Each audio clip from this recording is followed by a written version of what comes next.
Breaking news Palnadu జిల్లాలో ఘోర road ప్రమాదం జరిగింది. నర్సారావుపేట మండలం పెట్లూరివారిపాలెం దగ్గర ట్రావెల్స్ బస్సు బోల్తా పడింది. ఈ ప్రమాదంలో ఒక మహిళ మృతి చెందింది. మరో ముగ్గురికి ఈ ప్రమాదంలో గాయాలయ్యాయి. కర్ణాటక నుంచి యానాం వెళుతోంది బస్సు. తులసి ట్రావెల్స్ బస్సుగా చెప్తున్నారు. రోడ్డుపై పడిన చెట్టును తప్పించబోయి ఈ బస్సు బోల్తా పడింది. ప్రమాదం జరిగిన సమయంలో బస్సులో మొత్తం 39 మంది ప్రయాణికులు ఉన్నారు. మృతి చెందిన మహిళ విజయవాడకు చెందిన దివ్యగా గుర్తించారు. గాయపడిన వారిని చికిత్స కోసం నర్సారావుపేటలోని ఓ ప్రైవేట్ ఆసుపత్రికి తరలించారు. బస్సు బోల్తా పడిన దృశ్యాలను కూడా మనం ఆర్టీవీ స్క్రీన్ పైన చూస్తున్నాము. రోడ్డుపై పడిన ఒక చెట్టును తప్పించబోయి బస్సు బోల్తా పడింది. బస్సు వేగంగా వస్తుంది. ఒడిశా రిజిస్టర్డ్ బస్ అది. ఒడిశా రాష్ట్రంలో రిజిస్టర్ అయిన బస్ అది. ఆంధ్రప్రదేశ్లో ట్రావెల్స్ గా తిప్పుతున్నారు. ప్రయాణికుల రవాణా కోసం ఈ బస్సుని ఒక ప్రైవేట్ ట్రావెల్స్ సంస్థ ఉపయోగిస్తుంది. రోడ్డుపై పడిన చెట్టుని తప్పించబోయి బస్సు బోల్తా పడింది. ప్రమాదంలో మహిళ విజయవాడకు చెందిన మహిళ గాయపడింది, చనిపోయినట్టుగా తెలుస్తుంది. ముగ్గురు తీవ్రంగా గాయపడ్డారు.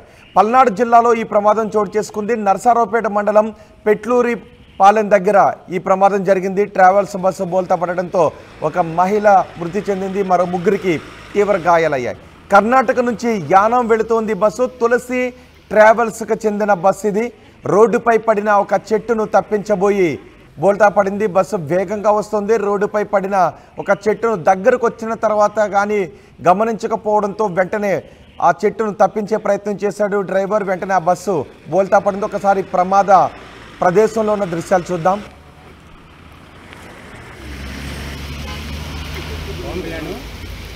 ప్రమాదం రోడ్డు మీద పడ్డటువంటి చెట్టుని ఆలస్యంగా డ్రైవర్ గుర్తించడం వల్ల ప్రమాదం జరిగింది. అయితే కర్ణాటకలోని గంగావతి నుంచి తులసి ట్రావెల్స్ కి సంబంధించినటువంటి బస్సు యానాంకు బయలుదేరింది. నరసరావుపేట మండలం పెట్లూరివారిపాలెం వద్ద ఏదైతే అక్కడ రాత్రి మొత్తం వర్షం కురిసింది.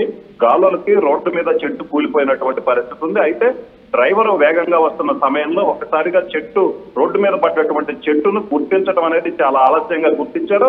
అయితే చెట్టును తప్పించే క్రమంలో చెట్టు మీద నుంచి వెళ్ళినట్లయితే ప్రమాదం జరుగుద్దని భావించి చెట్టును తప్పించేందుకు సైడ్ తిప్పడం జరిగింది. అయితే ఆ వేగంగా ఉన్నటువంటి బస్సును ఒక్కసారిగా టర్న్ చేయడంతో వెంటనే అక్కడ అది అదుపు తప్పి బోల్తా పడినటువంటి పరిస్థితి ఉంది. ఈ ఘటనలో విజయవాడకు చెందిన మహిళ దివ్య అనే మహిళ స్పాట్ లోనే మృతి చెందింది.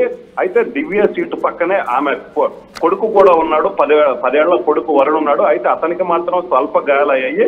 ప్రమాదం జరిగిన సమయంలో మొత్తం ఏదైతే ప్రైవేట్ ట్రావెల్ బస్సులో 39 మంది ఉన్నారు. అయితే వీళ్ళలో ముగ్గురికి మాత్రం తీవ్ర గాయాలైనటువంటి పరిస్థితి ఉంది. మరో 19 మందికి స్వల్ప గాయాలయ్యాయి. ప్రమాదం జరిగిన విషయం తెలుస్తున్నటువంటి అధికారులు అక్కడికి చేరుకొని క్షతగాత్రులందరినీ కూడా నరసరావుపేటలోని ప్రైవేట్ ఆసుపత్రికి తరలించడం జరిగింది. ఇక తీవ్రంగా గాయపడ్డ ముగ్గురు ఏదైతే బస్సు డ్రైవర్ తో పాటు మరో ఇద్దరికి తీవ్ర గాయాలయ్యాయి. వాళ్ళని ప్రభుత్వ ఆసుపత్రికి తరలించి చికిత్స అందిస్తున్నారు. మిగతా 19 మంది స్వల్ప గాయాలైనటువంటి వాళ్ళందరినీ కూడా ప్రైవేట్ ఆసుపత్రిలో చికిత్స అందించడం జరుగుతుంది. అయితే ప్రధానంగా బస్సు ప్రమాదానికైతే మాత్రం డ్రైవరు ఆలస్యంగా రోడ్డు మీద పడ్డటువంటి చెట్టును గుర్తించడం వల్ల జరిగింది.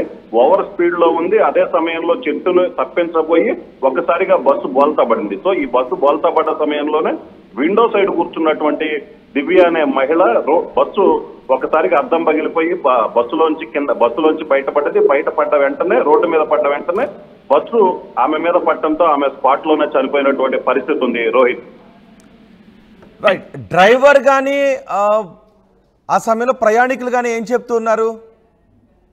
అయితే రోహిత్, ప్రయాణికులు అయితే మాత్రం బస్సు ఒకసారిగా, ఎందుకంటే ఆ తెల్లవారుజామున సమయంలో అందరూ నిద్రపోతున్నారు. ఒక్కసారిగా సడన్ గా బస్సు పొదుపులకు లోనైంది. తెరిచి ఏదైతే వాళ్ళు కళ్ళు తెరిచి చూసేసరికి రోడ్డు మీద పడిపోయాము. అయితే అక్కడ సంఘటనా స్థలంలో ఉన్నటువంటి ప్రయాణికులు ఏదైతే గాయపడ్డ వారు ఉన్నారో వాళ్ళు క్లియర్ గా చెప్తున్నారు, రోడ్డు మీద చెట్టు ఉంది, ఆ చెట్టును తప్పించబోవడంతో ఒక్కసారిగా బస్సు బోల్తా పడింది. అయితే ఈ ఘటనకు సంబంధించి డ్రైవర్ ఎవరైతే ఉన్నారో డ్రైవర్ కూడా తీవ్ర గాయాలవడంతో ప్రస్తుతం అతను నరసరావుపేట ప్రభుత్వ ఆసుపత్రిలో చికిత్స పొందుతున్నారు. ప్రధానంగా అయితే మాత్రం రోడ్డు మీద పడ్డటువంటి చెట్టు వల్ల ఈ ప్రమాదం జరిగిందని అక్కడ ఉన్నటువంటి ఏదైతే గాయపడ్డ వారు చెప్తున్నారు. రోహిత్, రైట్. రామారావు, పల్నాడు జిల్లాలో ఘోర రోడ్డు ప్రమాదం చోటు చేసుకుంది. కానీ ఈ ప్రమాదంలో ఎక్కువ మంది సేఫ్గానే బయటపడటం నిజానికి కొంత వెల్కమ్ చేయాల్సిన విషయం. నరసరావుపేట మండలం పెట్లూరువారిపాలెం దగ్గర ట్రావెల్స్ బస్సు బోల్తా పడింది. బస్సులో సుమారు 38 మంది ప్రయాణికులు ఉన్నారు. రోడ్డుపై ఉన్న చెట్టును తప్పించబోయి బస్సు బోల్తా పడింది. డ్రైవర్ వేగంగా రావటం, దగ్గరకు వచ్చిన తర్వాత కానీ బస్సును డ్రైవర్ చెట్టును చూడకపోవడంతో ఈ ప్రమాదం చోటు చేసుకుంది. బస్సు పూర్తిగా బోల్తా పడింది. ఆ సమయంలో 38 మంది ప్రయాణికులు ఉన్నారు, కానీ ఒక మహిళ మాత్రం ఆ ప్రమాదంలో చనిపోయింది. మరో 3 తీవ్ర గాయాలయ్యాయి. కర్ణాటక నుంచి బస్సు యానం వెళ్తూ ఉంది. పల్నాడు జిల్లా దగ్గరకు చేరుకునేసరికి రోడ్డుపై పడి ఉన్న చెట్టును తప్పించబోయి ఈ ప్రమాదం చోటు చేసుకుంది. ప్రమాదం జరిగిన సమయంలో బస్సులో మొత్తం 39 మంది ప్రయాణికులు ఉన్నారు. మృతి చెందిన మహిళ విజయవాడకు చెందిన దివ్యగా గుర్తించారు. గాయపడిన వారిని చికిత్స కోసం నరసరావుపేటలోని ప్రైవేట్ ఆసుపత్రికి తరలించారు.